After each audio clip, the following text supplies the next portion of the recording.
And we are recording on Thursday, September 18th, 2025 at 9:02 a.m. Eastern Time with Mr. William Ramsey. You guys can go in the description.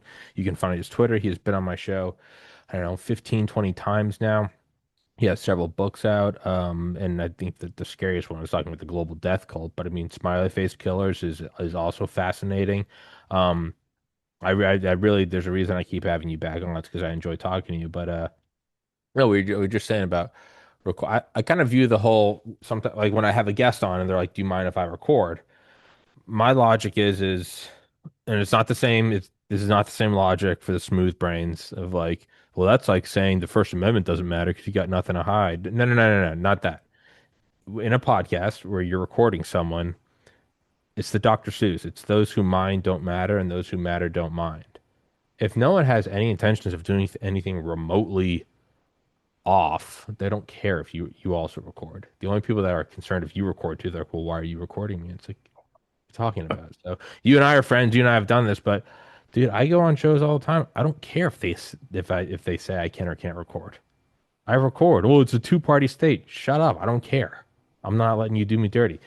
Not that that has anything to do with it. Not that anyone's ever done me dirty. I'm just like wildly defensive against things that haven't happened. But It's last happened to night, me. It's happened to me. okay. So Oh, it be has. careful. Yeah, just once. Some guy Okay. set me up for an interview and then he started asking me questions about Sandy Hook and all these other things. And I was like, Trying to get okay. you. Yeah, he was trying to get me. And then I said, where's send me the recording? He didn't never sent me and just disappeared. Those are bad people, dude. Those are He's a legitimately. bad I person. was Yeah. I was gonna say what was I laughed so hard at the end of our last episode, and it was not like a fake laugh, like, ha ha ha, because we stayed on the first slide, and we were just, and it was like it was such like a beautiful encapsulation of what we were talking about. Just the rabbit holes don't end. It's like slide one, an hour and a half later, it was like, all right, well, slide two, and it's like that is what a lot of this stuff is it just goes forever. Um, but yeah, so to kind of get back to what we were talking about with Manchurian candidates, and I'd also have in a second. I was going to say, you texted me yesterday, like, not a lot's happened in the last week. And I was thinking like World War II, and I was like, yeah, I guess that's right. We could reschedule. And then I was like, and then I thought, I was like, well, Charlie Kirk. And I went back to the text, and you were like, I was being sarcastic. And I was like, oh, shit. Yeah. Um, but yeah, take it away, dude. I think it's an immense event. Somebody was assassinated, a big leading figure. It's a political figure.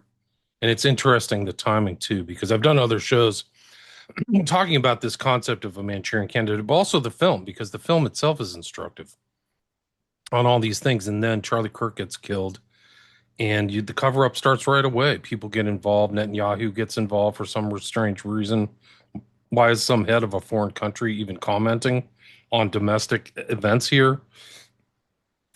Things are not brought out. Where's the video? There's a story of a shooter on a roof of a 30-06. Then a 30-06 would not cause that damage, by the way. His head would have blown off. I mean, it's a huge gun. They used it in World War II Yes, it because, was the Mauser. yeah, it would like leave a fist size hole. Insurance holes don't, my understanding, I'm not a specialist with weaponry, but the entrance hole doesn't show up. It's where it exits. So that Well, what you see, the blood is more of an exit wound than an entrance wound. well, I had Dale on, the Delta Force guy, who I always have on after shootings happening, and his he thinks it probably his collarbone or upper pectoralis, and then came out there. That's fair Like, too. I I feel have like no there was idea. a guy, his name was Zev Boykin, who thinks that he was shot from the right. It went through his jaw or his ear and then bounced out his throat. So I'm more of that it didn't come from the front at all, which is total Manchurian candidate. That means the guy that they dragged out, this kid who looks hypnotized and has no clue, and this fake stories where he's admitting stuff that looks like it was written by AI.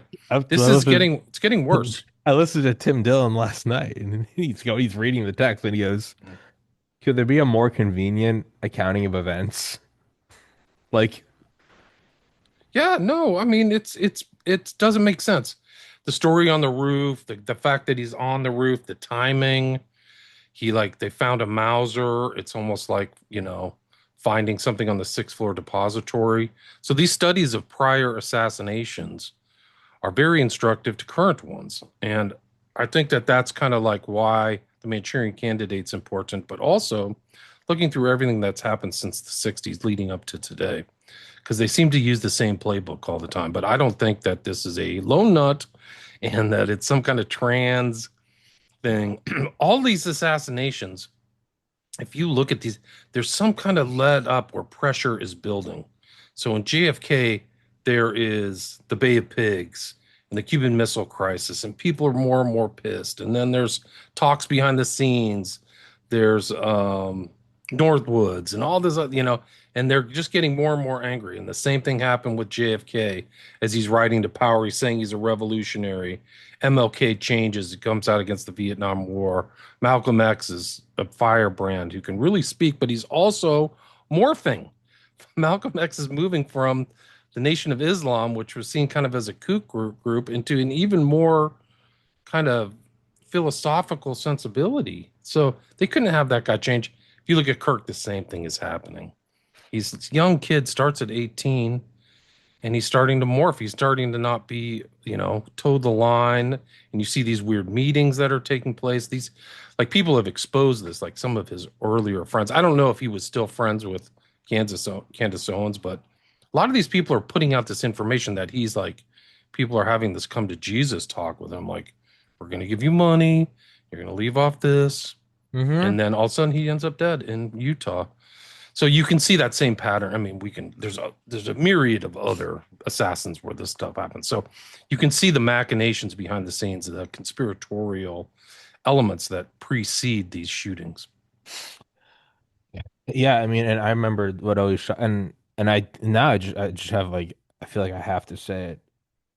For so many years I made fun of Charlie Kirk because I thought he was a dork, and he kind of is. But one, and I have to be very transparent about this, is I'm just as bad as the left. I'd never actually watched anything he said. I've watched a lot of what he said in the last week.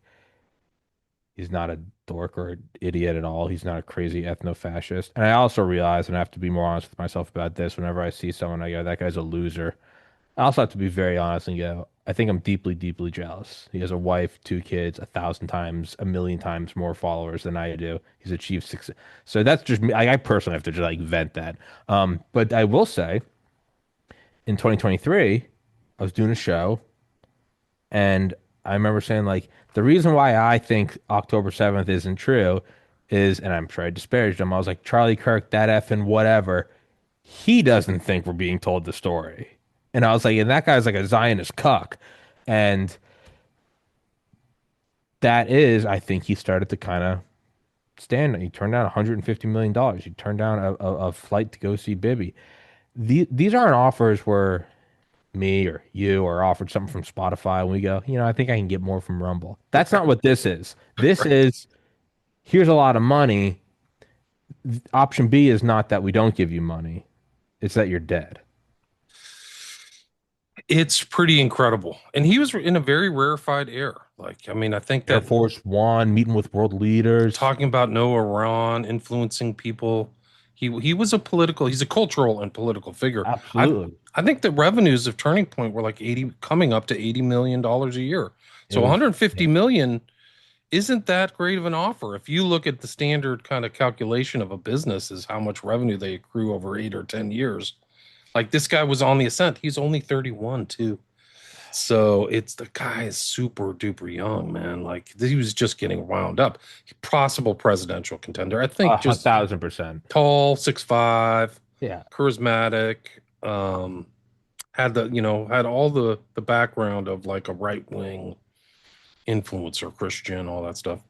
So it's just so crazy. Like, He never did the slam dunk debating of that's what you get, you yeah, fucking libtard. It was always like agree to disagree. Hey, thanks for coming by. And I said this to my buddy the day it happened. I said, who? Because you can always, if you really want, like, Russia could nuke New York right now, but we're going to nuke them back, right? There's only, with some things, CIA, tertia, optio, the third option, right? First option is diplomacy. Second option is open war. Third is a shadow, wet work. You make it as plausibly denied as you can. Multiple people giving orders, so even the whole chain of command is foggy. But you also have to go, if through the worst luck ever, this somehow gets back to us, are we can we take this hit? And with lower things, we could kill Soleimani. Let's say we tried to do that stealthily. If it came back to us, it's bad, but it's not the end. I think along those lines, Charlie Kirk was probably the highest, most influential figure that a foreign power could kill. That if it came back to them, if they somehow their fingerprints are on it, wouldn't turn into open war. You go for a senator, a cabinet member, Elon Musk, Bezos, Zuckerberg, you're looking at a potential legitimate like aircraft carriers are moving to you. I think Charlie Kirk is was the highest figure, other than maybe Rogan, that somebody could kill, and if it came back to them, wouldn't result in open war. And that's my 2 cents on it. It's interesting. So I think those calculations are taking place. I really Of do. course. So I think like that's it. Like get him before he gets into power because he's not on board. Um, and it just shows all this stuff, how these people have to be. There's been this huge background. It's not just Charlie Kirk. It's Candace Owens and Tucker Carlson have come out as critics, and they're more independent. If you remember the movie The Parallax View, that's how the first assassination takes place, which is the senator gets up and says, I'm now an independent. And some people say I'm too independent for my own good. And then the shots ring out. And so this kind of independence outside of the stuff. And Parallax View actually ties into Manchurian Candidate and this whole kind of assassinations of the 60s process.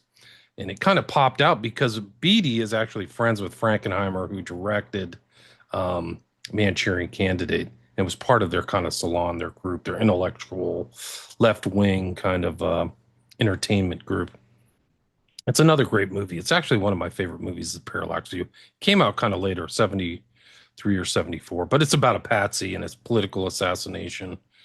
And I think that Kirk was, yeah, this, and it's also the kind of curtailing of freedom of speech. One of the intro you mentioned Kirk as being kind of a dialogue person and not a gotcha person because that's very common in the kind of new media.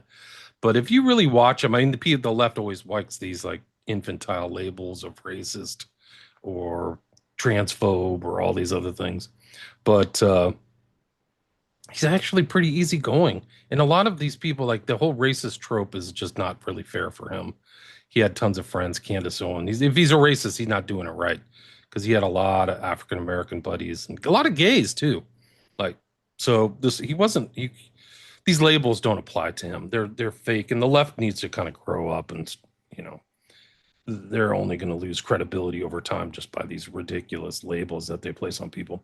But Charlie Kirk was good. Now he was pretty damn smart and had money and like it's just like an incredible event. It's a very important event, and it's not something that I would have expected either. Like that was he was the target. I would have figured. I know Crooks and Ruth and these are patsies probably, but like going after Trump is what I would have expected, like another shot at him. But I guess you go after the weak link. He had tons Well, of security. I think his security failed because that whole place looked like a freaking target range. Like there was every roof available. Like who set that up? Why was he there? How long was he? How long did people know that he was going to be there? That's like the question I asked. Like I'm scheduled to be at Utah on September 10th, notifying you in June. Well, I that's think when it people, was. I think it was a cross country tour. right. So then people knew he was going to be in that place in time. That's a huge tactical mistake. I guess you had to do that if that was your shtick. That was kind of his shtick to show up at these Well, colleges. yeah, But no, it was. It wasn't. And the guy I had on Dale. That his thing is, and he goes, I'll give him credit. And Dale's a critic. He's the youngest ever member of Delta Force. Most Delta Force members, it's like 35 and up after 10 years of serve or combat. Dale was in it at 23. He's a fucking psycho. He said he would give credit to their security. He goes, I've seen he had been following Kirk for a long time. And he goes, but you don't keep the roof open like that. And he made a good point. And he goes, like, this is gonna sound cold, but Kirk wasn't the CEO of a company. Kirk was the brand, liable for 90 million a year. They'll put some. They're gonna try, and to their credit, they're gonna try. But it's the turning point that it dies with Kirk. It might take a while, but it just. I don't mean that in any bad way. It's just You can't put in somebody else for Joe Rogan experience. It's the Right. dude. It's And so true. his thing is, he goes, well, they probably have a very huge insurance deal on them. What the insurance companies are going to want to do, and Dale knows this because he had done private security for billionaires in Hong Kong, they're not just going to shell out whatever their insurance policy was. They're going to get their experts and go, what was the security deal? They're going to almost like a, medical malpractice lawyer. They're going to bring in a Dale who does know this stuff. Right. They're going to go, why was the roof not covered? How long was it known? Blah, blah, blah. So that's an interesting clash that could result in, you know, giving us more information than, an outright just declassification from fucking Cash Patel would be. I mean, I Right. wouldn't. Cash Patel's clearly to me lying about the Charlie Kirk stuff. He's lying Like, about everything. yeah, I mean, that's what these are huge tells. Trump is deflecting. Cash is BSing. There's fake stuff going on with these narratives. Like they're not written right. It's like an AI. People have said, "Is this written by AI?" And AI came back and said, "This is assisted AI, like text messages, which are don't pass the smell test." They're also the one. This is a major assassin. I can't think of like the last major assassination of this magnitude. And after he gets shot, there's no red tape. Nobody's over there. They're taking the evidence away. That's the opposite of what would happen. You would think that the Utah police, even just the state police, or the people from because there's people are going to get litigated, like the university is going to get. Sure. You would think that they would shut down everything and move everybody out, and that's not what happened. And all that stuff, it seems like it's cover up. There's dudes in there taking out SD cards, taking video off of the freaking build the thing behind them. They took the windows down. There was actual like there was paintings over the windows. They took those down and replaced them. It's like a cover up. It's crazy. Like that's not. It's evidence of a cover up. It's not like this is like something that isn't evidence because they should have shut down that whole place within 100 yards and tried to find the bullet. Like this is simple. I'm not even a cop. Like this No. is obvious stuff. You have a major shooting there where you're legally liable or something or potentially liable. Where's the lawyers like that? If I was a corporate lawyer or somebody representing the university, that's what I'd be doing the first thing. Like, let's figure this whole thing out because we're going to get trouble. We're going to get in trouble and we need to ascertain that we're not at fault. So, I mean, it goes really to the very top. Like, why isn't this happening from the very top? Why isn't he's friends with Trump? He's like in part of that whole MAGA, right wing network. Why isn't this happening from the very top? That it's not shut down. There's all kinds of suspicious things also taking place. People have, researchers have seen tons of drones. There's weird plane flights. I mean, there's just all this evidence of things moving into place. There's dudes with guns in the crowds that have been filmed. Like they pulled their gun out and ran out. I mean, maybe it's just a guy who's packing, but usually in these events, like if you look at JFK, the whole crowd is like people in on it. Like there's people giving signals and pulling up umbrellas and all this other stuff. So what else is going on in the crowd? So all that video is crucial for an understanding of what's really going on. And when you look at the totality of it, it's like there's evidence of pre-planning and there's evidence of coordination prior to and after the event. So a point I want to bring up on that is Tim Dillon's his co-host before he got huge. He still has him on as another one of my favorite. Tim Dillon and Ray Kump. They're both morbidly obese comedians, but they're fucking brilliant.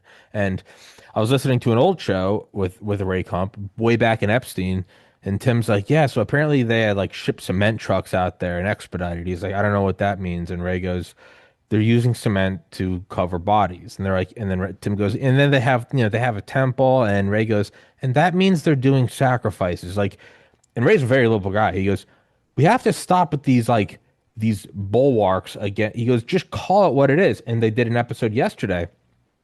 And he goes, well, so that guy runs out and he goes, I did it. And it turns out he wasn't in it. And Ray Right. goes, well, he's part of a team. And Tim goes, well, and Ray goes, no, no, no, no, no. You're part of a team. Like stop. Treat it Yeah, like your dad Zin. would treat you. Your dad comes Z-I-N. in, the fucking alcohol's missing. He doesn't go, well, we're gonna have to find it. He goes, hey, I was just gone. Your mom's out. Two of you are home. Who took the alcohol? There's no. He goes, who the fuck did it? You don't start going, well, allegedly. He goes, no, no, no. They're fucking you. They're fucking. And then Ray made another good point. He goes, it's almost like and it's almost like Trump and Cash are obviously like blackmailed by Epstein or whatever. But the reaction to this, you might almost think it's like blinking in Morse code. They know if they come out and say it's Israel, Israel's going to either blow their head off or they're going to release Epstein tapes. A way through it might be to be so incompetent that you technically didn't say it was Israel and they're not going to release the blackmail on you, but you have Right. people going like they're acting weird. So it's the whole like Right. I was watching the video last night of the pilot in the Korean War and he's going, I'm getting adequate food and water and he's blinking torture. Right. I don't They might be captured. That's it. I think that the Wall Street Journal today came out with an article that said Trump told somebody he's being effed by Netanyahu. I And don't doubt him. that's kind of a telling thing. Probably intended to be seeded out there. But that Zinn guy was really kind of a giveaway. I don't know if you know this, but in the JFK assassination, they had this kind of epileptic guy who, 45 minutes before the shot that killed JFK or shots, um, he got out on the street and had an epileptic fit, and all the cops came and all the paramedics came and took him to the hospital, and then he jumped off the gurney and ran away. So they never found out who he was, but it distracted all the local police to allow these kill teams to come in place. Are you familiar with that story? No, but I mean, even this, when we look back and we go, yeah, Jack Ruby comes out and shoots him, we go, how obvious is it that it's an inside job? And then you always have to extend some empathy and be like, well, they didn't have the internet back then. So it didn't. But it's like, this is happening now. How obvious is it? The guy comes out and goes, I did it. And his reasoning it was my quote, it was my instinct to say I did it. It doesn't make any What? sense. It doesn't make any sense. Come on. I'm going to fill up my water Share this bottle. on. Okay. Tell Let me everybody see where if to find your Twitter, and then I'm going to shut up, and then we're going to get to the slides. no, let's watch this video first. Let me see if I can share this. There it is. All right. Can you hear the audio? Can you No, hear the audio? no.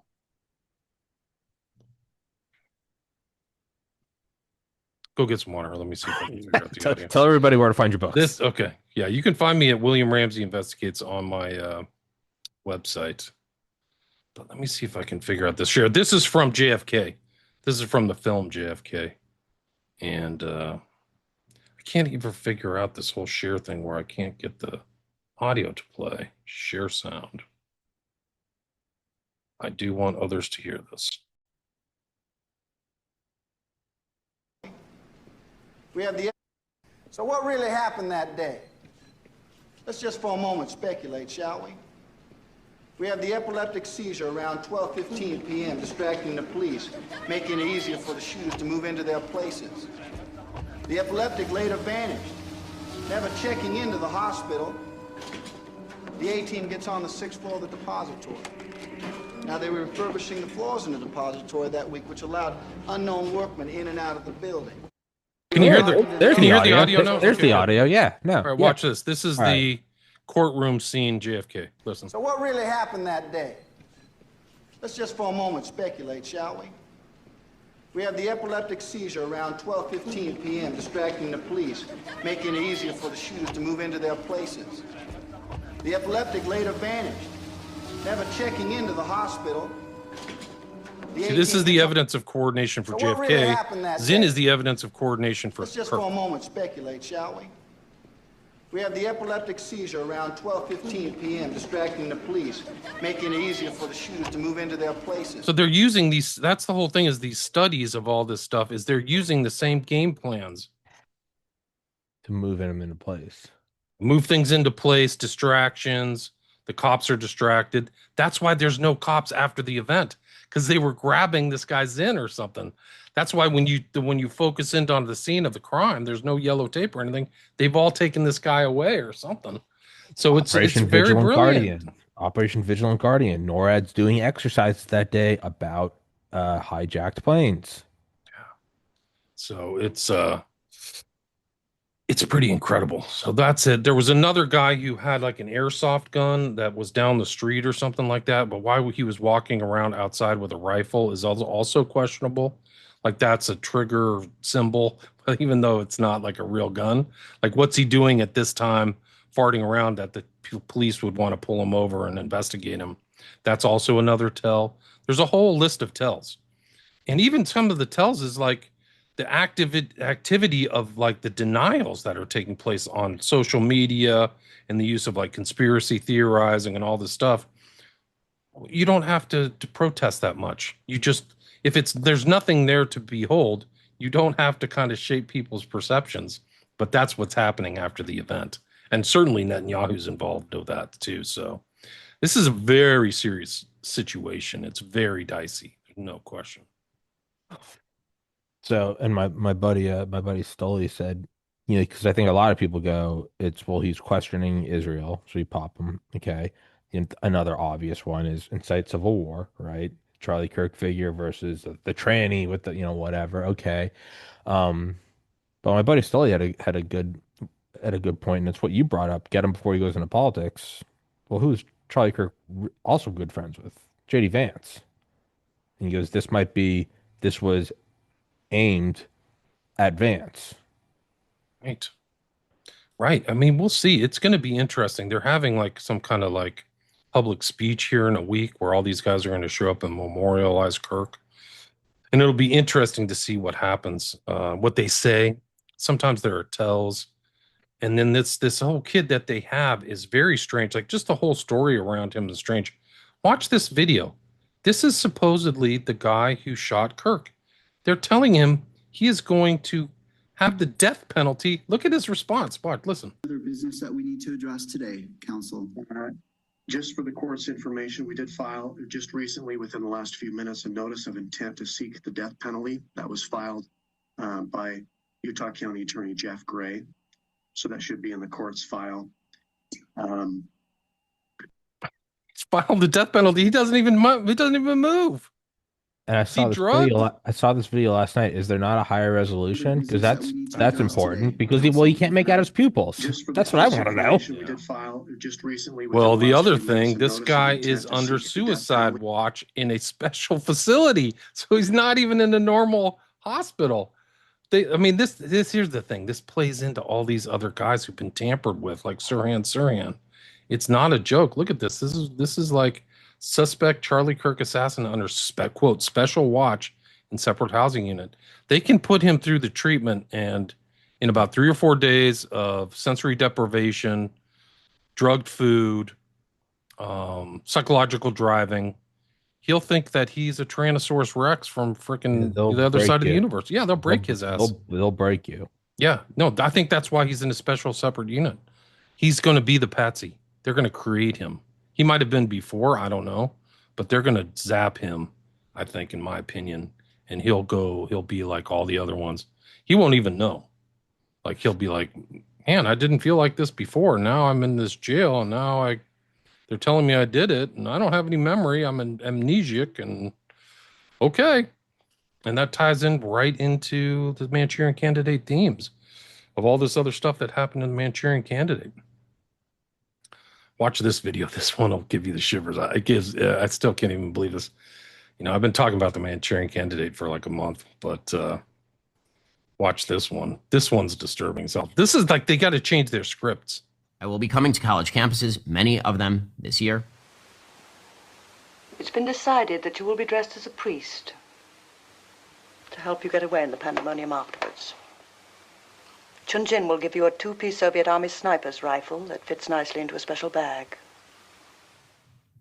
We're going to pick up that blood-stained microphone where Charlie left it. You are to shoot the presidential nominee through the head. And Johnny will rise gallantly to his feet and lift Ben Arthur's body in his arms and stand in front of the microphones and begin to speak. We're going to pick up that blood-stained microphone where Charlie left it. Then Johnny will really hit those microphones and those cameras with blood all over him, fighting off anyone who tries to help him, defending America even if it means his own death. We will never stop standing up for what America is and for what she should be. That's not that clever of an editing job, but that's like literal kind of same things. You don't need a clever editing job when the reality is that similar. You don't, it doesn't need to be a Hollywood production. Dude, that is, I mean, and then just to always think about, it's like the people that are like, 9/11, amongst other things, was a global MK Ultra shock treatment, right? Shock, trauma, fear, fire, rape, death. And in that moment, you were malleable, right? I mean, I Absolutely. think in the 2, 3 hours after I found out my brother had taken his life in 2014, you probably could have convinced me that I was gay, and equally probable convinced me to go work at Office Depot, and equally probable tell me that I needed to start a pagan church in the jungles of Vietnam. I mean, it just is. You are just it's the iron is hot and it's malleable, and that's what and we will rise to the what? Let's And it watch. We can watch the whole thing again. Like I won't even edit it, but No, no, I'll. no. Well, and then there's the clip of Kirk talking to Shapiro, going, "We know COVID was a lie. We know Russian collusion was a lie. We know everything about George Floyd was a lie. We know that Ukraine had actually wanted peace, but we wouldn't let them." He's like, at a certain point, is it not ludicrous to ask that maybe this is before he even said it was an inside job. He goes, "Is it not ludicrous to ask that maybe we're not being told everything about October 7th?" And you can see Ben Shapiro, he raises his eyebrows and gives him this look of just like, Oh, yeah. and it wasn't offense. It wasn't like, how dare you? It was more of like it'd be like if you started coming out and going, "Hey, Tommy, tell your buddy Dale I'm going to kick his ass." I'd be texting you, Will, shut up, shut the fuck up, shut the fuck up. He gave that look. And now who comes in? And we're gonna do it. And who is he? Is this another Christian? No, excuse me, this is a Zionist fuck who gloats about the power of Israel and doesn't care about the dissolution of the United States. And I wish we could revoke the foreign citizenship to make Bibi the president. And like, dude, Right. Like dude. that's crazy. Like that's super crazy. These people moved right in. Like that Yes. speech that I saw of Shapiro, that wasn't That's filling even a with vacuum. not even within 24 hours of Charlie Kirk. Like have some respect for people who pass. He moved right in like a shark. Like where's the empathy? Like, dude, this is great. Like literally, if you watch it and watch that in context, you'll know something's wrong with Shapiro. Like this is not normal. No empathy for the dead. This is supposedly his friend, like somebody he was in that network with of right wing influencers, right? He doesn't give a anything. He does not care. Well, watch this whole sequence of the Manchurian Candidate. This is like the assassination sequence. Do you have the audio? Can you hear that? Yeah. It's been decided that you will be dressed as a priest to help you get away in the pandemonium afterwards. Chun-Jin will give you a 2-piece Soviet Army sniper's rifle that fits nicely into a special bag. 2-piece sniper's rifle that fits into a specialist bag. That's what this shooter supposedly had too. Like this is all tying in, and then they find the rifle and all the stuff. Like the rifle magically comes apart and then comes. The whole story is totally fake, guys. By the way, Dale knows that rifle well, and he goes, "That's not something you can take apart." He goes, "That requires a vice grip and wrenches." He goes, "That's not a normal take the pin out." He goes, "That requires a workshop to break apart." Yeah, that's kind of the tell, is that these guys are lying, but they don't know about the mechanics of these military guns, and that's a giveaway too. Yeah. Is that they're lying, but they're giving away. Bob Barr did the same thing when he talked about the Epstein death. Is he was like talking crap about the jail and the mechanics of the jail, but he didn't know that, and people were inside that center, what the MSU or whatever. They're like, Yeah. he's lying because he doesn't know how the jail really works. He's just making some BS line up for the public, which is true.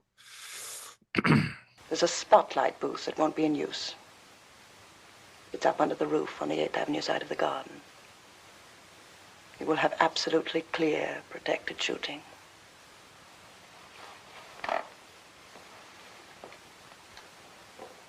You are to shoot the presidential nominee through the head.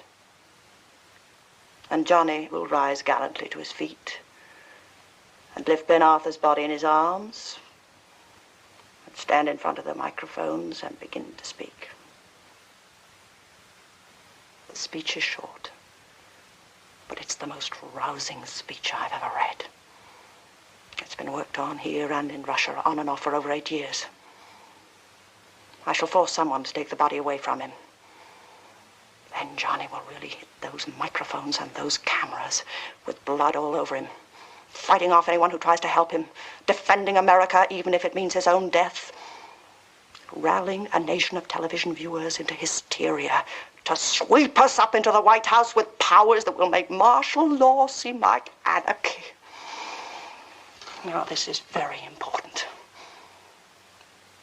I want the nominee to be dead about 2 minutes after he begins his acceptance speech. One of the curious things about the death of Kirk, if you listen to the conversation he had, is they were talking about trans violence. And then the cover story right after the shooting on the 10th is it's still the same. So they're working up this thing of this trans and working people into lather, whatever, frothing hanger. And that's probably the intent. Like they're going to turn it towards the left and distract maybe from something else that did it. And this is the same thing. They're this pre-planning of what's going on. This is Eleanor Island. She's really the brains behind the kind of conspiracy that's taking place in the movie. But I think it's really instructive. Like the guy, by the way, Richard Condon wrote the book in 1959. The movie was put out in 1962. And then Richard Condon he was very knowledgeable about mind control and all that stuff. He wrote the intro to like one of the most famous books about mind control called Operation Mind Control that was written by Walter Bauert. And so Condon, like that's why this film is like, it's like one of those films that instructs you. It's not just pure entertainment. It's like a revelation of the method and methodology is happening. That's why Manchurian Candidate, in my opinion, was taken out of public circulation for a quarter century. It was not seen in the public from the death of Kennedy to 1998. Like imagine just taking that out. Like whoever wanted it gone was smart because it's way too smart. Like the movie's just incredible. His reading time under pressure. You are to hit him right at the point that he finishes the phrase, "Nor would I ask of any fellow American in defense of his freedom that which I would not gladly give myself, my life before my liberty." It's weird because there's all kinds of themes that Charlie Kirk was wearing a shirt named Freedom or with freedom on it. Last word was violence. Is that absolutely clear? Yeah, you got to watch this movie again, man. It's just off the charts. If you've not seen it, you have to watch it, I should say. Have you seen it? Manchurian Candidate? No. Yeah, you got to watch it. It's all right. The 1962 version. Yeah, there's too many tells. It's just on the Kirk thing. Yeah, there's way too so many. Yeah, and it's not. I get people always jump on everything. What's the story behind it? And it's like sometimes shit does just happen. This wasn't it. There's just too much. He's too powerful. He has too much of a voice. He has too much credibility over the years. It's too apparent. And his history wasn't like a Nick Fuentes where he's always railing against Israel. It was new, showing that this is his own independent thought, which would lead his followers to think, oh, he slowly came to this conclusion, turns down the money, turns down the trip. Apparently had told, and there is actually that tweet from it's one of the InfoWar hosts, not Alex. Harrison? I think so. Glasses, kind of the big yeah. And he tweeted about a month before, and he goes, I know from his inner circle that Charlie Kirk fears assassination from Israel. And then there's another tweet somebody made in August, somewhere in the circle of one of them. And he goes, they're going to try to kill Kirk, and they're going to try to blame it on the Groypers, and they're going to try to kick off a civil war. Dude. Yeah, they're trying to blame somebody else. I've been saying for the last year, if you listen to my podcast, I said they're going to kill somebody in the alternate media because it may not have that same reach or kind of impact that you would see on social media, but the alternate media is really the one where the core ideas are being fomented, or where the real fermentation of the ideas are coming from. And nobody smart gets their information from the TV No, this is the new or challenge. legacy media, right? This is the up and coming. It's the new Yeah. fucking whatever Alpha Lion or whatever. Yeah. It's So it's not surprising. I'm not that surprised. Like the character assassinations are pretty intense, but I think I'm surprised by this now. it's a shame. I in one of my things I said Joe Rogan better be careful because he's Yeah, surrounded by very dark actors, in my opinion. I always imagined they try to pop Rogan. Yeah. I know he's got a team of Navy SEALs. He's probably upping that security. I'd say if I was Dylan, I'd be concerned. Tim Like the Dillon, yeah. the real truth tellers. Yeah. And the comedy stuff is not going to shield you at a certain point. Like, oh, I'm just a comedian, or Jimmy Dore, or some of these other characters. Like they get away with it because they have this label. To their credit, I love Jimmy Dore and Tim Dillon. I listen to Tim. I literally listen to Tim Dillon every day. But yeah, I mean, well, I think you have to make a choice. Obviously, you can if I had the funds, I'd up security. I don't when I mean up, I mean get any. But like, I think you do have to make a choice, and it's free will, and I certainly can't tell anyone what to do. And it's also easier for me. I have 50,000 subscribers, not 50 million. What is it are you going to do in this incarnation, this life on this earth? You know, what God you believe in? Do you believe in God at all? Universe, karma, whatever you want to call it. What are you going to bend the knee? And that's the thing is you are allowed to. I mean, I don't think it's noble, but you are allowed to say I'm not doing this. I'm going to raise my wife and kids. That's fine. It's cowardice, but it's fine. It's also easy for me to say that I don't have a wife and kids. But I think Dylan, Rogan, whoever, I think you have to you're at a fork in the road and you didn't choose to come to it. It came to you, but that's what life is. Are you going to bend the knee or are you going to keep doing whatever? And they might kill you for it. They might not. I think you have to come up with that decision. And I decided a long time ago that like, yeah, if it kills me, it kills me. It's whatever. And it's just, it's driven me closer to God and appreciating every day. But I think you have to make that decision. And I can't say what the right decision is. Somebody might go, I don't care. I don't care about this. I don't care about that. I'm going to raise my kids. I can't even say it's wrong. I don't know. But I think anyone with any platform has to make a decision of how they're going to progress. What do you stand for? What is meaningful to you? Do you believe in God? Do you think God's watching you? Is this, how do your, your footprints now echo through eternity? Like, and you might say none of it's important. Fuck all these people. And I don't know. I don't know if that's even the wrong answer. You might say I have a farm and kids. I'm leaving this shit. Okay, I don't know. Yeah, I don't know. Some people have made that decision. Rogan had on a guy who was a Palestinian American, so he's definitely willing to take that. I just saw that. I haven't watched it, but like that's a voice that some of the media here does not want to be talked about, is this genocide that's happening there in the Middle East. I think we all have to make that decision because these are troubled times. These are troubling times, and there's just videos of people getting butchered in the Middle East over and over on the media all the time. I mean, it's not, they tried to take over TikTok, but it's like, it's still seeping out there in the social media because my kids see it. So I know it's these horrible video. It's really more than, it's actually kind of like almost vampiric, demonic energy of just the constant grind on these poor civilians who aren't Hamas. It's just such a transparent lie and garbage. It's a slop lie for losers. It's it's not even funny. I shouldn't be laughing. No, it is. No, it is. No, you're allowed to. No, dude, no. You're allowed to laugh. Humor's how you get through this shit. No, it is. It's a lie for fucking idiots who don't want to, or people who want to be consciously ignorant.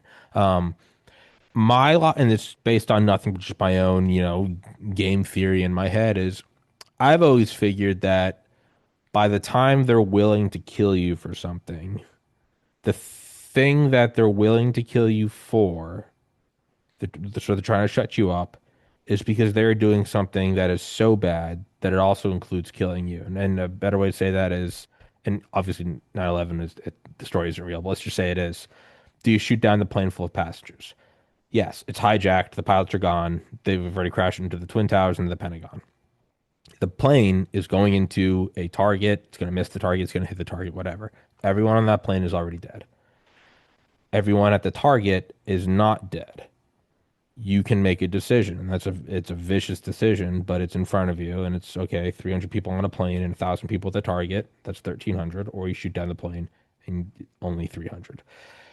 I have always assumed that by the time they're willing to kill you or your family, the thing that they are killing you for is to cover up a plan that also includes the killing of you and your family. Not directly, but let's say just they're going to roll out whatever totalitarian dictatorship.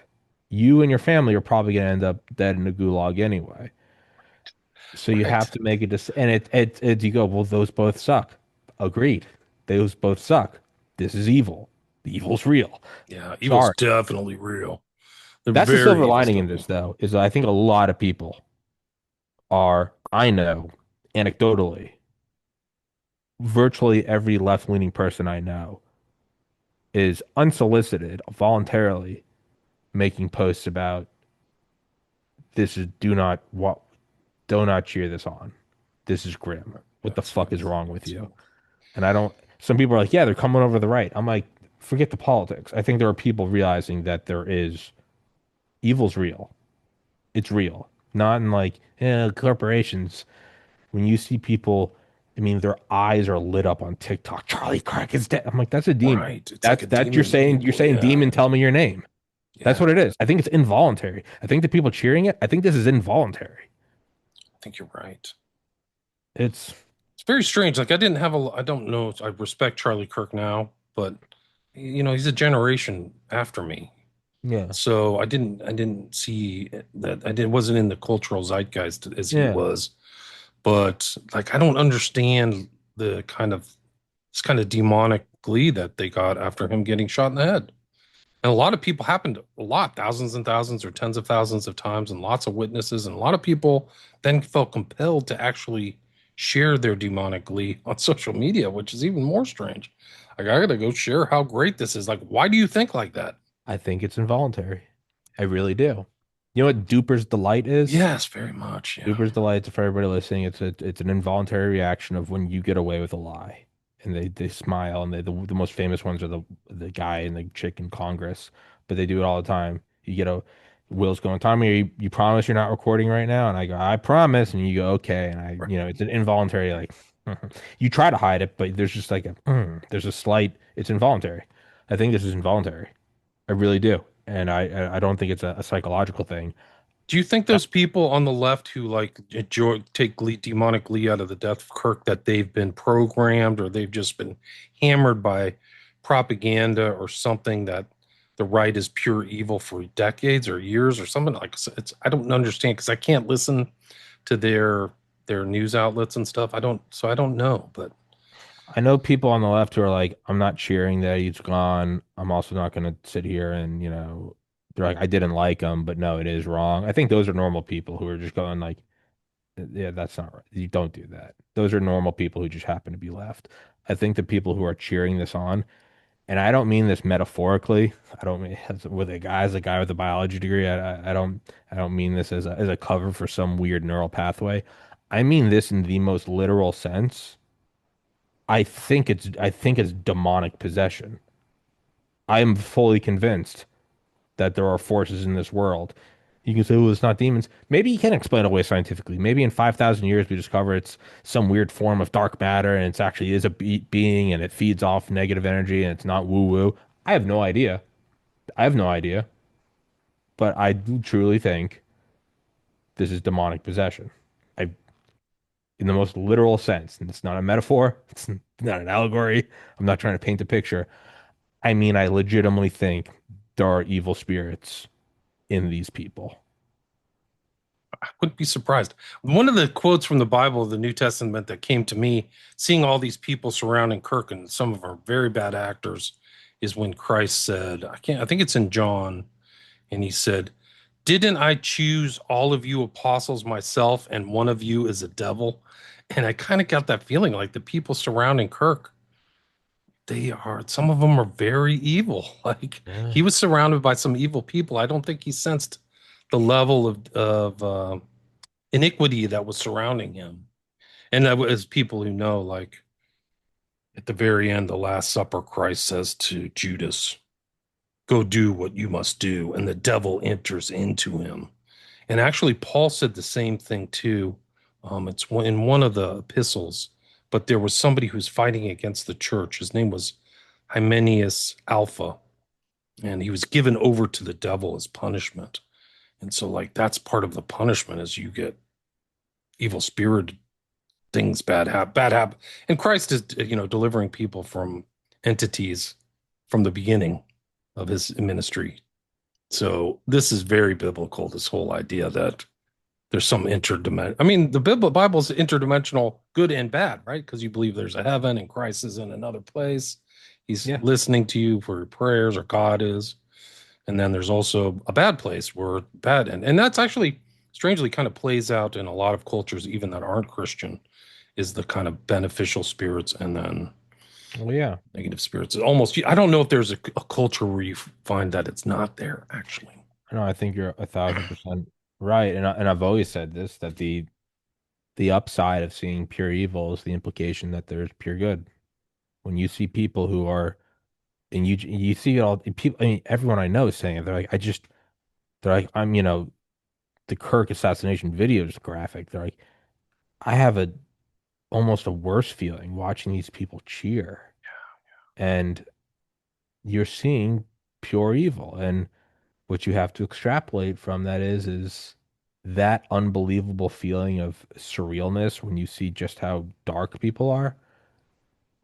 That also means that there is loving, merciful, forgiving forces that are beyond your comprehension, that love you more than your mom loves you.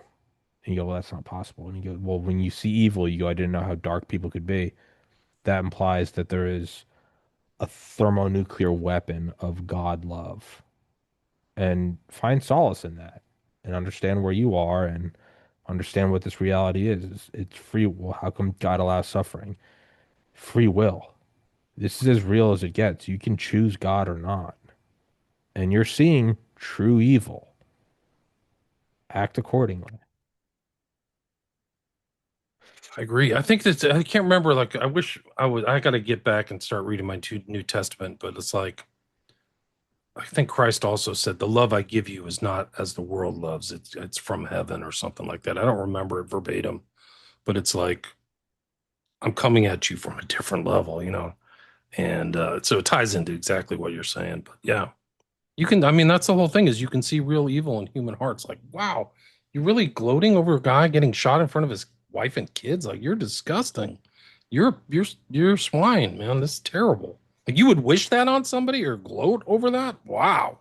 Those people are out there in droves, like hordes, like legion, there are legions of them. No, I mean, in the same way, people, some people are like, if I saw that happen to a leftist, I would feel bad. And it's like, people are going, well, you're just saying that. And I look back and I go, no, I mean, for 4 years of the Biden administration, I legitimately thought that dude's brain was gone. And when all I would see was my late grandmother whenever I saw Biden talk. And I would do something, people on the right would be like, oh, his brain's melted. I'd be like, I don't know, I'd say it on the show. I'd be like, dude, I don't like who he was as a politician, but that guy's gone. This is an old man who has no memory. And I know that, and I've said it on video during the Biden administration. I'm like, I don't like him at all. I don't hate this guy, and I don't this guy needs to be in a like my grandmother. This guy needs to spend his final years, on a leather chair watching movies, and the grandkids come see him every day, and the siblings take care, or the children take care of her. I truly mean that. Like, I can't imagine wishing or having glee in that. I really can't. And dude, there are people selling 3D printed bobbleheads with blood squirting out its It's neck. crazy. Yeah, wow. It's so strange. Like, why do you? It's something in the human condition, or I don't know where they digest their ideas, but like, it's us against them. And that's kind of the contrary. The Christian thing is like, love your enemies, look for the fault in your own eye, take the mote out of your own eye. Like, it's really self-focused. Like, you're probably the problem. Like, No, if absolutely. you really read Christianity, it's like you're probably, figure it out yourself. Because if you once you get done and it's not you, then look around, but it's probably you, like one of the seven deadly sins. But like, I don't think some of these people are exposed to that. I mean, you almost see like this lack of like self-awareness or self-analysis. That's weird. Like, that's why they would do something like that. It's like nobody said, Joe, maybe you should sit down and meditate and think about how you can make yourself a better person and, change and upgrade, maybe more empathetic, maybe more thoughtful of others, maybe do charitable works. Like, it's like they never got that or something. Like, to me, I went to Catholic school. Same.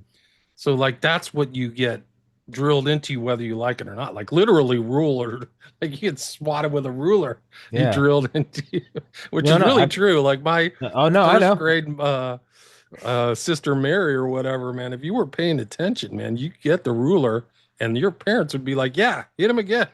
Like, fourth grade in New Hampshire, Sister Lorraine, she'd fucking crack your knuckles. Dude, you Straight up. This is my life. paid attention. This isn't even like back in the day. This is my life. Yeah, no, it wasn't a job. I mean, so we had different varying levels of toughness, but like some of those sisters they would not mess around, man. It wasn't a joke. I don't think it's just an absence of that. I think there's a choice. I really do. And I don't know what the quote is, but it was something like the devil would rather rule over hell than to ever admit that maybe God knows better. And to serve in heaven too. I've heard a variant of that. And some people, it's like, dude, they would rather. It's pride. I'm right. I can't possibly be wrong, and it's pride, and I think that's what it is, man, and it's horrifying to see, but I also think in a way it's beneficial because God's showing it to us. It's very easy for us to put out of our mind foreign wars because we're here in the United States, suburbia with electricity and water and paved roads. You can feel bad. You can look at Gaza or Iraq, Afghanistan. You can feel bad, but I mean, the reality is it's over there. No matter how you slice it, at some point we all kind of have this. It's over there. We're getting to see our own version. We're getting to see it's translated. It's been translated to English. We get to see something that we understand. And no, it's not a million dead babies and a carpet bomb, but it's a dude getting shot in the neck in front of his kids. I think in a weird way, I think we should be grateful. We're seeing what real evil is. It's not an abstract evil. That's a libtard. You're seeing pure evil. A dude with ruby red blood gushing out of his fucking neck in front of his kids.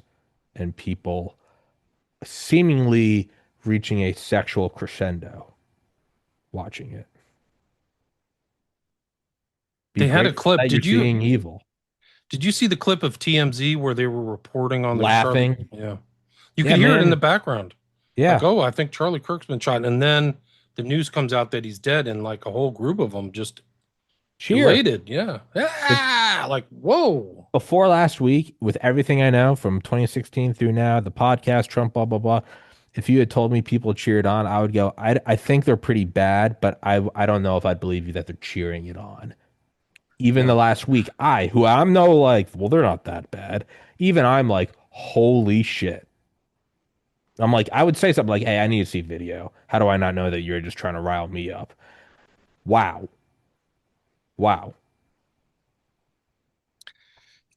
It's bad. We're in a bad state. Like, there's a lot of evil people in the United States.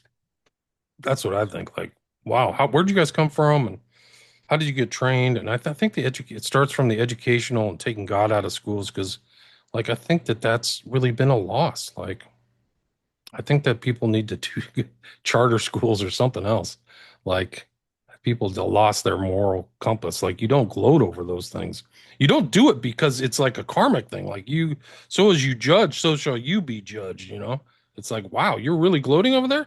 Why? Somebody may gloat over your death. Maybe that'll teach you. Like, that may be your judgment from God. Like, whoa, I'd be. They don't believe in God, so I don't know. Maybe the whole other thing is like they've never had some kind of like spiritual experience from a Christian perspective or something. I don't know, but they're really different than me. I don't. Let me see if I can bring some of these slides up, unless you got to say something else. Yeah, well, I was gonna say. I do think that I this movie is an important rewatch. Sure. Like, if you haven't seen it, check it out, and your listeners, check it out. I think it's really one of the more important movies. It used to be in the top 100 movies in the American Film Institute, so like up there with The Godfather and the other classics and stuff like that. It really was there. So I don't. I look back to my time as like an adamant atheist, and even then, when I truly, really just thought consciousness was some weird biological aberration. Even then, and no belief in karma, no belief in God. I still just remember going like, yeah, but I know like some shit's just bad. Like I don't need a karmic balance sheet or Jesus or Buddha. I'd be like, don't do that. That's bad. So that's where I'm looking at this like, regardless if they have belief in karma, is there not just like in general like, hey, don't do that? Is there not like in general you see the old lady fumbling for the keys, you go push the door open for her, you're like, hey, I got you. You don't have that like what? yeah, oh, it's weird. Yeah. And almost that same morality, like the same view of like a spiritual world, the same morality is very similar. If you look at Confucianism and Buddhism and some of these other kind of great religious traditions and stuff, they have kind of the same view. Like, they're very thoughtful of other people. You perfect yourself. You don't have pride, and you're humble. That's like almost all the Yes. kind of priests of Gautama Buddha. They're all like that. The plain clothes. So you see these similarities. The clothing may be different colors, orange, or a priest wearing black, but hopefully if they're following it, they're kind of renounced a lot of the pleasures of the world, hopefully, and simple clothing. And you just see the similarities through everything. So it's really, there is a universal, I'm not really a perennialist, like I'm a Christ over everybody, Hmm. but I do believe that there is a natural underground morality. And I also think that a lot of that spiritual morality has been secularized. So, like, we live in a place where all these people were Christians, and then they said you can just look in a political system by itself, but it still has that same freedom of speech, is allowing for somebody else. You're thinking outside yourself. Okay, I'm granting you this freedom or these other freedoms from the state. These are principles for looking out for somebody else's well-being, so they're not being searched and seized for something else. So you see that same kind of outside of yourself morality planning for somebody else. And that's the basis of a lot of laws and things like that. So it really does come from a spiritual outlook. It really is. 100%. Just so many. The reason I got back to, for people who don't know, back to the Manchurian Candidate is there's been so many assassins and strange assassins they didn't come out and say, I am leaving a manifesto, or it wasn't obvious, or they had underwent a real personality change. And so I just kind of listed them here in this presentation. This is my most recent iteration, but it's basically crooks who we don't know that much about. We know that his parents, I did a show, one of his uncles, they were like deep statists or people who were involved in the military industrial complex. Ruth, strange smiling, like, I'm going to go kill the president. Oh, hey, I'm fine. Like weird stuff, kind of like Mark Chapman, but like moves around in strange ways. Mangione moved all the way from like Oahu to like New York to commit his so-called crime. Same thing as Chapman, Oahu to New York. Holmes, whose eyes look disconjugate here. I don't know what happened to him, but this guy was brilliant, man. He's a very smart guy. And somehow he underwent some personality change, and his parents are very much into the, deep state. I don't know what I would call it, but all of a sudden he's involved in this horrific shooting in Aurora, Colorado. Hinckley, from a rich family too. His dad said that he was very popular and athletic when he was younger, and all of a sudden he got interested in Jodie Foster and Catcher in the Rye. This is from this year. So Livelsberger and Jabbar, also, this guy ended up both like Fort Bragg connections.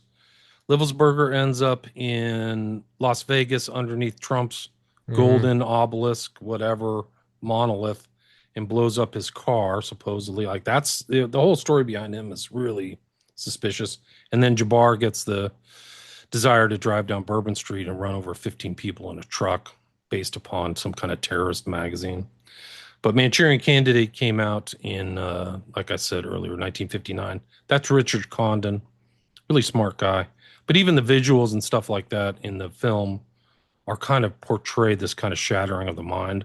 And you see that here with the Queen of Diamonds and the kind of broken glass or broken mirror effect on top of it, which is really kind of it. Like the poor guy who's running the whole play thing, or who's the central character, is Raymond Shaw, who's been basically brainwashed to become a programmed assassin. That's the whole theme of the show. One of the interesting things about the book is that the main evil character who I showed earlier, that was played by Angela Lansbury, she is based, according to Condon, on Roy Cohn. And if you know Roy Cohn, like, he's kind of Trump's influencer or consigliere, or like, and he was involved in blackmail stuff and just all kinds of really dark elements of things. But this, for people who don't get what Manchuria, it all comes out of the Korean War. The Korean War was 1950 to 53. After World War II, the country was strafe bombed to like smithereens. There was literally nothing left. And there was a huge war where they were pushed up to these parallels and then pushed back, and they decided on the 48th parallel to separate it between capitalism and communism. But this is the kind of backdrop of the Manchurian Candidate, because the characters, there's 11 of them. These are like, what's weird is Condon integrated kind of illuminated numbers into his book. So he has a lot of 11s and 77s. If you read my book, Prophet of Evil, there's a pretty good breakdown about this. Is like what the occultists think. They're taking to Manchukuo, or Manchuria, which is above Korea. Sinatra, interestingly, was a movie in 1954 where he gets a rifle, goes to a building, and then a motorcade of the president drives by and he tries to kill him. And that movie's called Suddenly. And it kind of has weird tie-overs to these movies because it featured Sterling Hayden. If you remember Dr. Strangelove, Jack Ripper, who's the crazy guy who's like trying to start World War III, is played by Sterling Hayden. He's great. Okay. Yeah. And so Manchurian Candidate, the film, came out in late 62. Kennedy is killed in November 63. And then 7 Days in May, which is about a military takeover of the United States, and Dr. Strangelove, which is like a bunch of crazies drive the world to World War III, both came out in January 64. So I think that triumvirate, those three films together, are very important, kind of a timestamp of that time, how crazy it was, and the threat of nuclear war, and like this whole paranoia about the Russians. And one of the tie-overs is that the director of the Manchurian Candidate is John Frankenheimer, who directed both the Manchurian Candidate and 7 Days in May, so back to back. And both of those films were kind of okayed by JFK. So it's kind of like one of those cultural influences of the JFK administration, is that JFK was intimately involved in getting the Manchurian Candidate made, the movie. Sinatra was at Hyannisport and they're talking, and we know JFK liked, paperback novels. He liked Ian Fleming, James Bond. He's like, make this movie. So the green light actually from LA was a friend of JFK's. I forgot his name offhand, but Sinatra was known by Sammy Davis Jr. to have a direct line to the White House. Like, that's how close he and Sinatra, JFK and Sinatra were. Here they are together. You can see them just at one dinner party. The key kind of element of the Manchurian Candidate is this kind of Queen of Diamonds. That's this kind of the motif that triggers the Raymond Shaw into doing stuff. But it's the motif of the book and the film is this. This is the main character. He's played by Lawrence Harvey, plays Raymond Shaw. He's granted the Medal of Honor. This kind of sets him apart, but it's all fake. It's all fake. Like this he's established as they kind of sheep dip him. It's an intelligence drummer. Give him a legend of this fake kind of thing to bolster him up. So for the future, when he becomes kind of like this, or is intended to be the assassination of a guy at the nomination, like of all things. So he shoots at the nomination, just like Sirhan did to RFK, in 1968, supposedly. I mean, if you look at that story, all these stories are fake. Oswald, Sirhan, and James Earl Ray.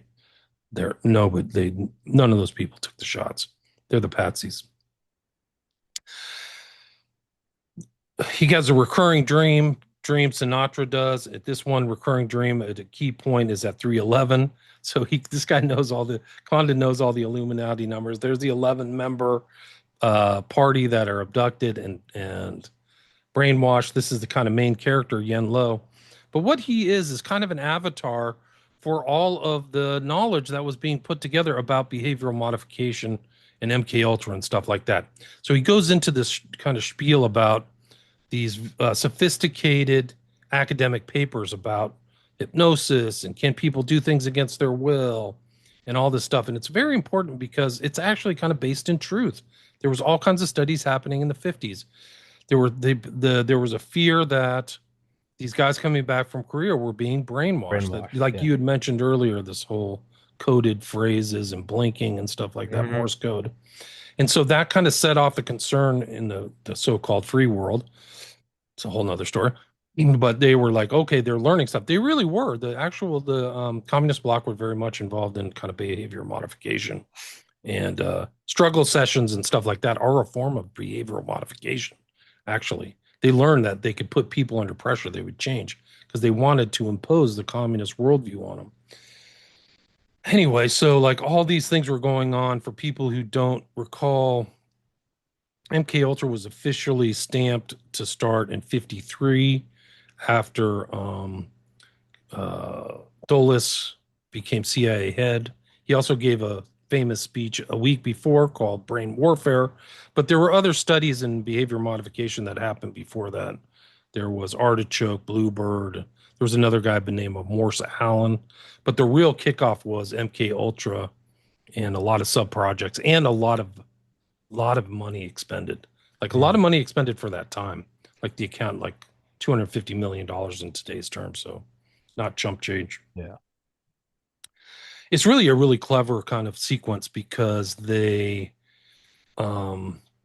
like people committing murders under the influence, but also the perception of these people are like they're at a gardening convention or something. So they see these old ladies, but that's not the case. There's like I know we don't have that much time. Post-hypnotic suggestion involved in this. They keep repeating same kind of statements. We can go right up until 10:30. I have a hard out at 10:30, so keep going. Well, that's 15 minutes from now, right? Yeah.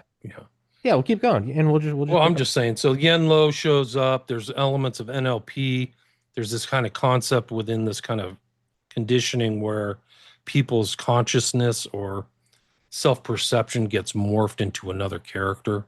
You kind of see that here. This is the Senator Island and Lincoln.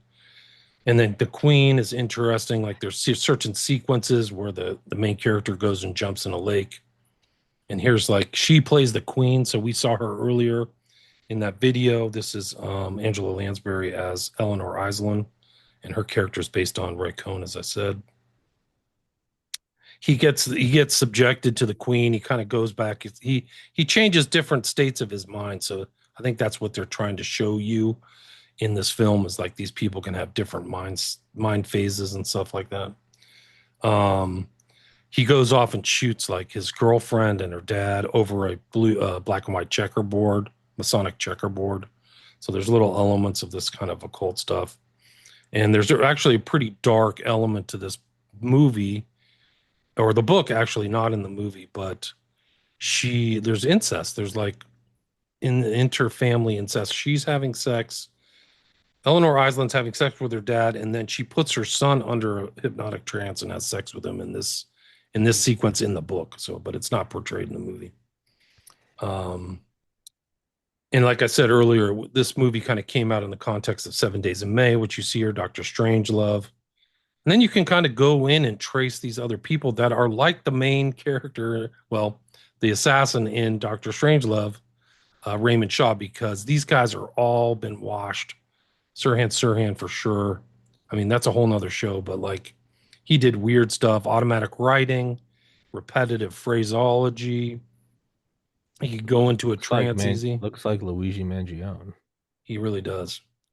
And like some of his writing's incredible. He's an occultist. He's heavily hypnotizable. And there's a lot of books about it that you can read about him that I would highly recommend. One is by Tim Tate, The Assassination of Robert F. Kennedy, and then also Lisa Peace, A Lie Too Big to Fail. They go in detail about like Sirhan Sirhan in particular and how strange he really was. Like also this James Earl Ray. Look at how strange he even looks. Do you remember that video we saw of the so-called Kirk shooter? Like these guys have placid faces. Like they should be screaming like, what the F am I doing here? You know, I don't belong here. Or I didn't do it. Or I want my dad. I want my lawyer or something. They all just kind of sat there like, strange. And then mind control, Fenton Bresler, and all the stuff that ties into Chapman. And this is kind of the weirdest pictures when they drug out Mangione. It looked exactly like Oswald. So check out the Manchurian Candidate. It's good. But we can do a whole show on Oswald because he's very strange. And what happened after the Manchurian Candidate came out in 1962 is almost like Oswald's playing out this kind of character of, I don't think it's intentional, but he's playing out a character within the time frame that's within the Manchurian Candidate. Because Oswald is at Sugi Air Force Base working on U-2 spy plane type stuff. Then he kind of gets demoted. He gets sent back to the U.S.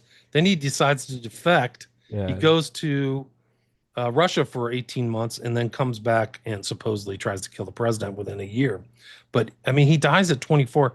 He has the most, in the film, Lawrence Harvey's character, Raymond Shaw, is being handled by people. He's being moved around and handled. So he's handled by this guy Chun Jin and Dr. Yenlo and then to Eleanor Island. If you follow the trajectory of Oswald, he's being handled by so many people, almost all the way back. Do you know that Oswald, when he was 13, he had a very detailed psychological evaluation put together by him on him? I feel like I know that, but I feel like I know it through you. You can look at it through, you can find it through like the internet. It's incredible. So like he was almost assessed in like 1953, like right when MK Ultra took off. And he was in these kind of like quasi government homes. He was in something like the Youth House in New York City. And so, but this guy who did his psychological eval, like some of his colleagues were MK Ultra doctors. Like we don't know, some of these people aren't overt, like Murray, like you can't trace them, but like their connections to other known like spook doctors is incredible. But that's kind of the thing about Oswald is he has this detailed psychological analysis. Then he goes to New Orleans. He joins the Civil Air Patrol and comes under the kind of quote guidance unquote of David Ferrie. When at a very early age, there's pictures of them together. And then he's like moves around. He becomes under like Raymond, like the whole thing about the Garrison investigation, if you remember, he was trying to establish a nexus between Shaw, Ferrie, Bannister, and Oswald, right? Because Oswald was supposedly a lone shooter at the time, right?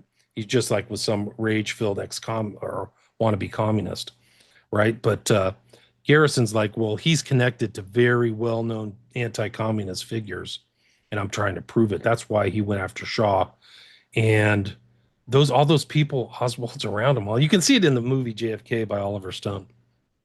But the final kind of handler for Oswald was a woman named Ruth Payne. Have you ever heard of Ruth Payne? Yeah, for the name.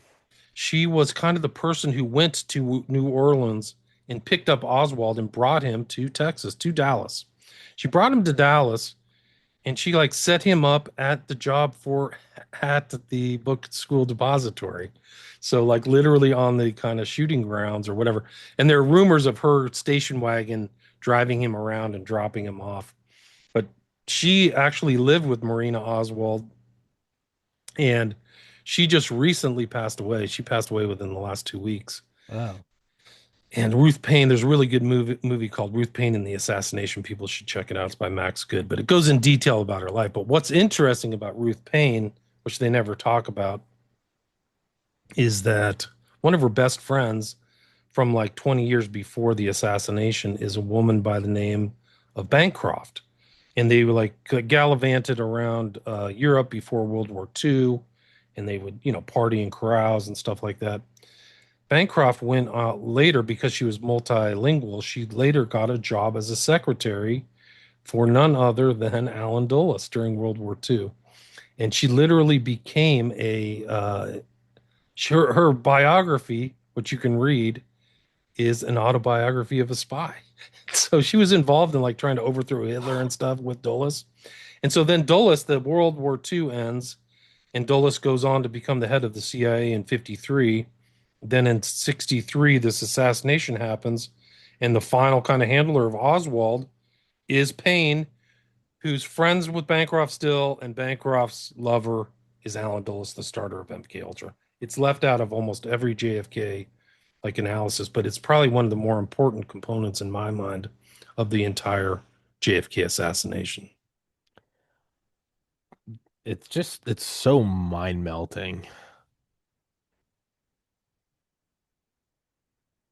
It's And almost you're seeing it play out, Tommy, in this new Kirk thing. Kirk. Who is this guy?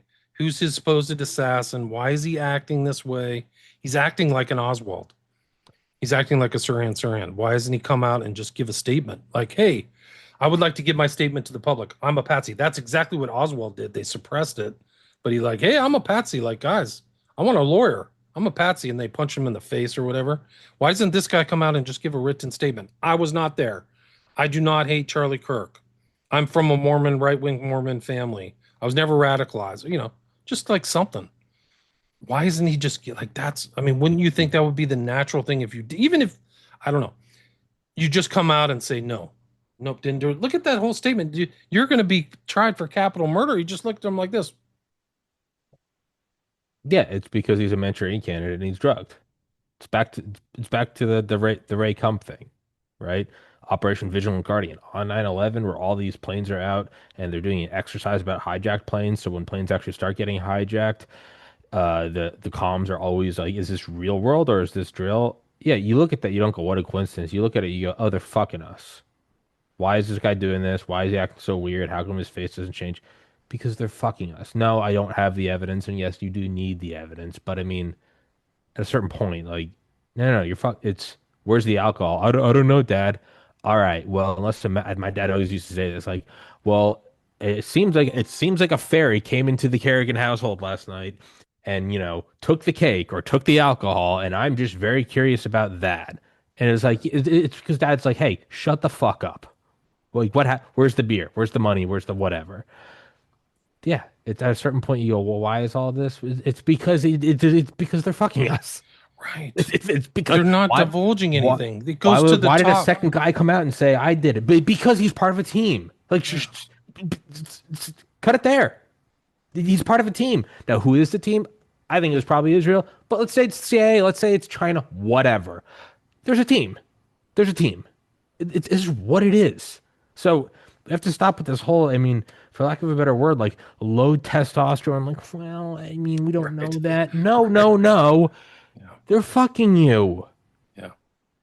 It's bad. It's bad. This is a huge thing. Charlie Kirk's not going to go away. So no, he's not. And yeah, I mean, he's a poor guy. He's 31. He had a long life ahead of him. He's a father with children. So, God will avenge. Vengeance is mine. Thus saith the Lord. But I pity those people who took pleasure in his death.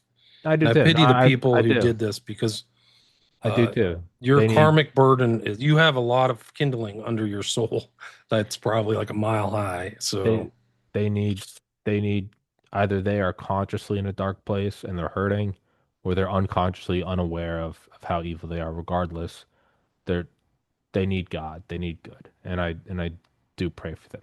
Not in a naive like we should just give them guns and pray. Like no. Like they do need to be tracked down. If they are involved in this, you do need to be arrested. But it doesn't mean you can't pray for them. Doesn't mean you can't pray for the shooter.